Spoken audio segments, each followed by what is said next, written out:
Hello नमस्ते, स्वागत है एक बार फिर से एक नए वीडियो में साथियों। आज अब प्रैक्टिस सेट आज हमारा 4 है, प्रैक्टिस सेट नंबर 4 है। आज हम मिक्स क्वेश्चन की फिर से एक बारी प्रैक्टिस करेंगे। अगर आपने हमारे 3 प्रैक्टिस सेट हमने ऑलरेडी करा रखे हैं, अगर आपने उनको ज्वाइन नहीं किया है तो आप उनको जाके ज्वाइन कर सकते हैं।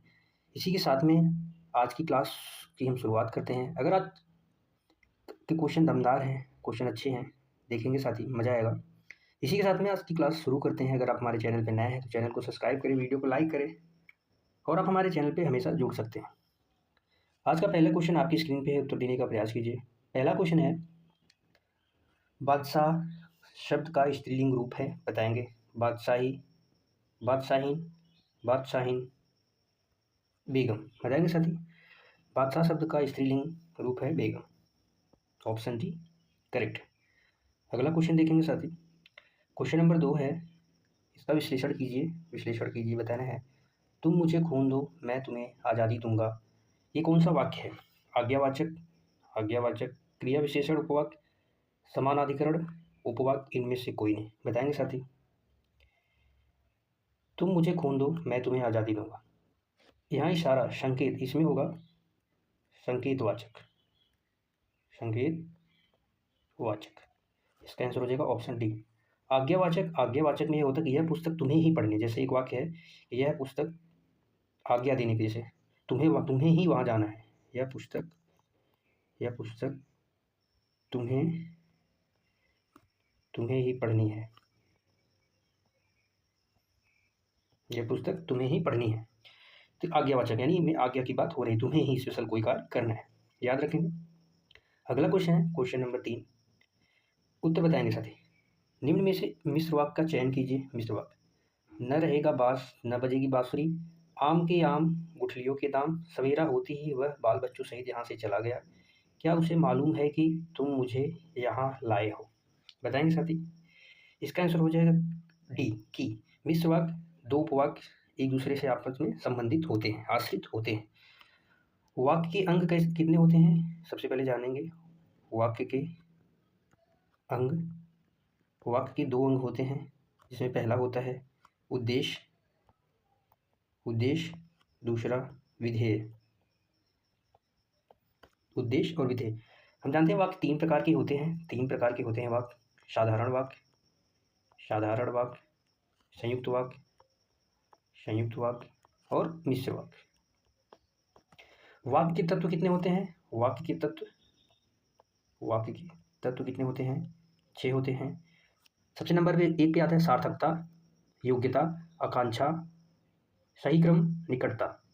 ठीक है साथी, वाक्य 6 तत्व होते हैं जिनसे वाक्य बनते हैं, याद रखेंगे। वाक्य 3 भेद, साधारण, संयुक्त, मिश्र। वाक्य 2 अंक, उद्देश्य और विधेय। ठीक है।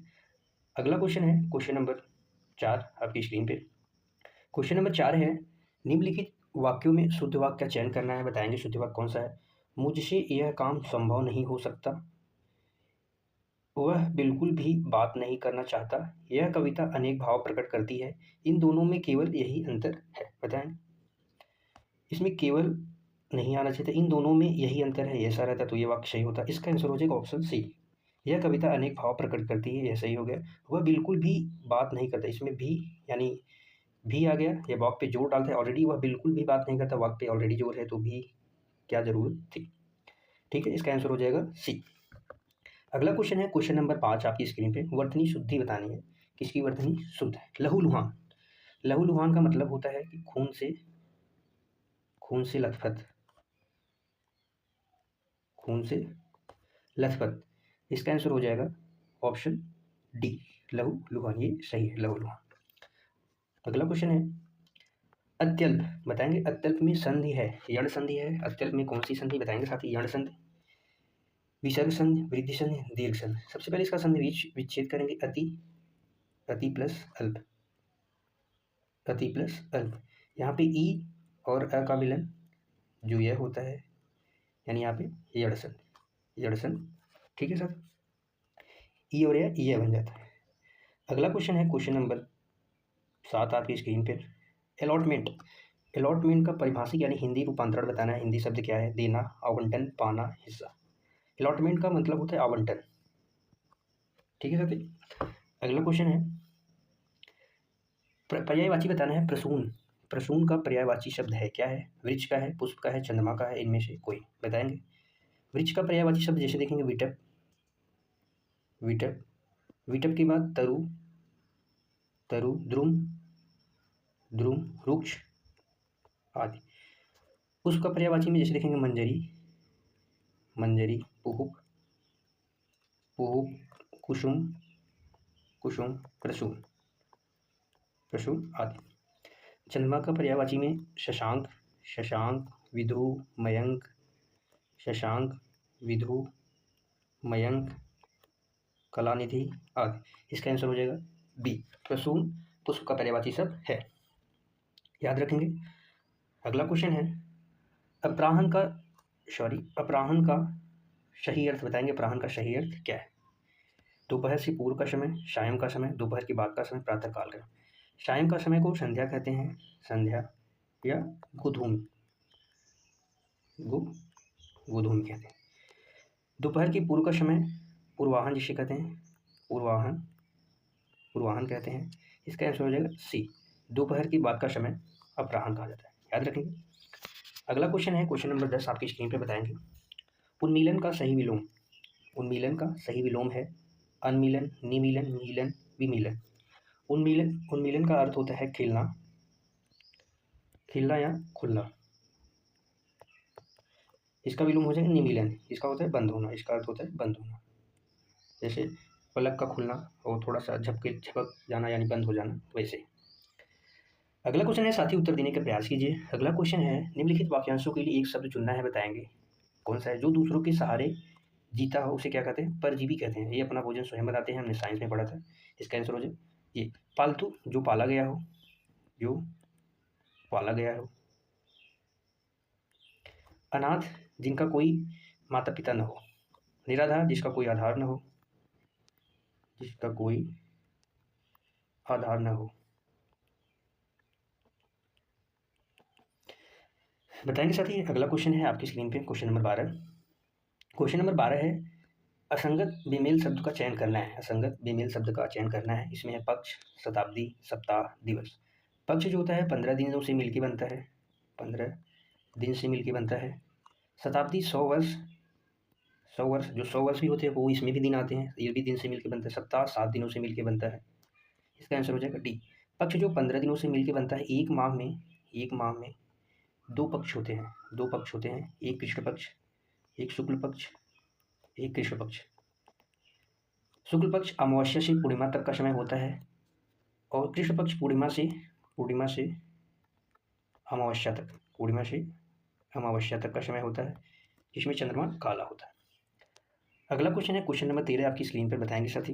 क्वेश्चन नंबर 13 है, सेंटेंस है, इसको पूरा करना है।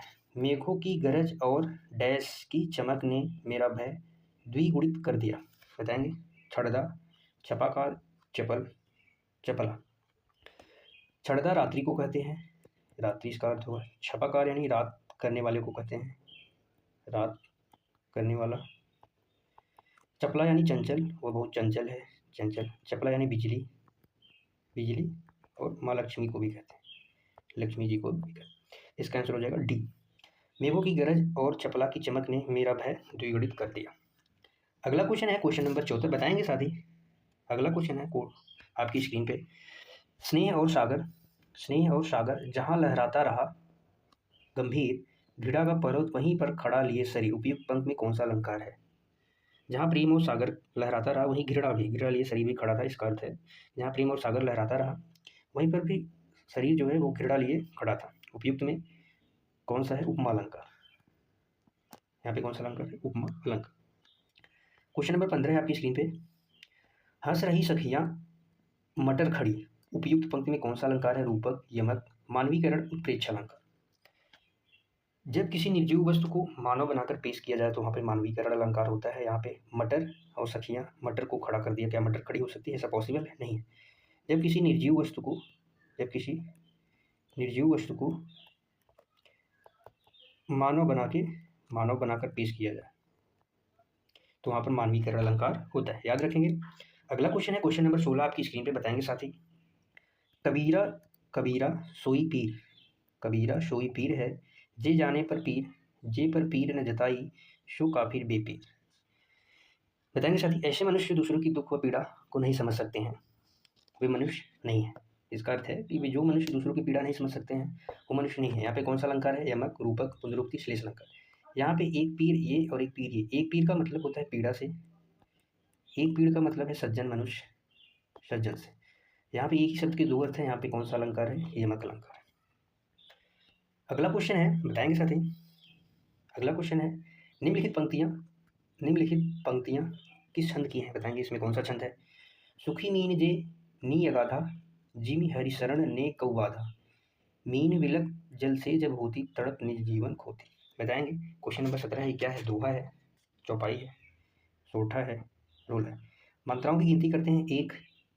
एक, 2, 3, 3 2 5 6 7 8 9 10 11 12 13 14 15 16। एक पंक्ति में 16 मात्राएं हैं। लघु ह्रस्व मात्रा, दीर्घ मात्रा आपको पता होगा काउंटिंग के हिसाब से, एक होती है और दो होती है मात्राएं। इसमें चौपाई, एक चौपाई, और चौपाई के सबसे लास्ट में हम देखेंगे तो उसमें बड़ी की मात्रा, बड़ा मात्राओं का सबसे बड़ा रूप होता है, वही चौपाई होता है। अगला क्वेश्चन है क्वेश्चन नंबर 18। मेरे निमित्त ईश्वर की कोई कृपा नहीं। वाक्य में मेरे निमित्त कारक है। मेरे निमित्त बताएंगे में कारक क्या है? अपादान, संप्रदान, कर्म कारक, अधिकरण कारक। यहाँ पर निमित्त का मतलब है के लिए, के लिए बच्चों के निमित्त मिठाई लाना, यानी बच्चों के लिए मिठाई लाना है। यहाँ पे के लिए आया तो वहाँ पे संप्रदान कारक होता है। अगला क्वेश्चन है क्वेश्चन नंबर 19 आपकी स्क्रीन पे। क्वेश्चन नंबर 19 है, राम ने जंगल में एक शेर देखा होगा। वाक्य में काल प्रयुक्त कौन सा काल है? बताएंगे। देखा होगा यानी ये भूतकाल, बात बीत गई चुकी है, भूतकाल का उदाहरण है। राम ने जंगल में एक शेर देखा होगा, ये संदिग्ध की बात कर रहा है, संदेह हो रहा है इसमें, संदेह यानी संदिग्ध, भूतकाल। इसका आंसर हो जाएगा बी। अगला क्वेश्चन है क्वेश्चन नंबर 20। क्वेश्चन नंबर 20 है, पत्थर की आंखें किसकी कृति है? बताएंगे। राजेंद्र यादव, शेखर जोशी, कमल जोशी, नरेश मेहता। बताएंगे। शेखर जोशी की रचना है मेंटल। कमल जोशी की रचना है सूखे गुलाब के फूल, सूखे गुलाब के फूल, सूखे गुलाब के फूल। नरेश मेहता जी की रचना है अरण्या। इसके बाद दो एकांत। इसके बाद बोलने दो चीड़ को, प्रसिद्ध रचना है बोलने दो चीड़ को। यह रचना है राजेंद्र प्रसाद यादव जी की। राजेंद्र प्रसाद यादव जी की रचना एक और है जिसके लिए जाने जाते हैं, सारा आकाश। सारा आकाश के बाद शाह और मात, शह और मात। इनकी पत्नी है, ये किसके पति हैं? मनु भंडारी की रचना है आपका बंटी। अगला क्वेश्चन है क्वेश्चन नंबर 21 आपकी स्क्रीन पे। इंस्टॉलमेंट किसकी कृति है? बताएंगे। भगवती चरण वर्मा, राम कुमार वर्मा, यशपाल, फणीश्वरनाथ रेणु। बताएंगे। फणीश्वरनाथ रेणु की रचना जैसे ठुमरी, मैला आंचल के लिए जाने जाते हैं। यशपाल जी की रचना दादा कामरेड, झूठा सच आदि रचनाएं हैं, झूठा और सच। भगवती चरण वर्मा का कृति है इंस्टॉलमेंट। इनकी कुछ रचनाएं जैसे चित्रलेखा, भूले बिसरे चित्र, याद रखेंगे। अगला क्वेश्चन है क्वेश्चन नंबर 22। बताएंगे क्वेश्चन नंबर 22 का आंसर क्या होगा साथियों। क्वेश्चन नंबर 22 है, हिंदी साहित्य में प्रयोगवाद में प्रवर्तक का नाम है। प्रयोगवाद में प्रवर्तक का नाम किसका है? बताएंगे। निराला जी, अंग्रेजी जी, पंत जी, जयशंकर प्रसाद जी। इसका आंसर हो जाएगा निराला। अज्ञे जी की कुछ रचनाएं जैसे कितनी नावों में कितनी बार। इसके बाद आता है आंगन के पार द्वार, नदी के द्वीप, आंगन के पार द्वार आदि रचना है। जयशंकर प्रसाद जी की रचना जैसे हम जानते हैं कामायनी। इरावती इनका अधूरा उपन्यास है।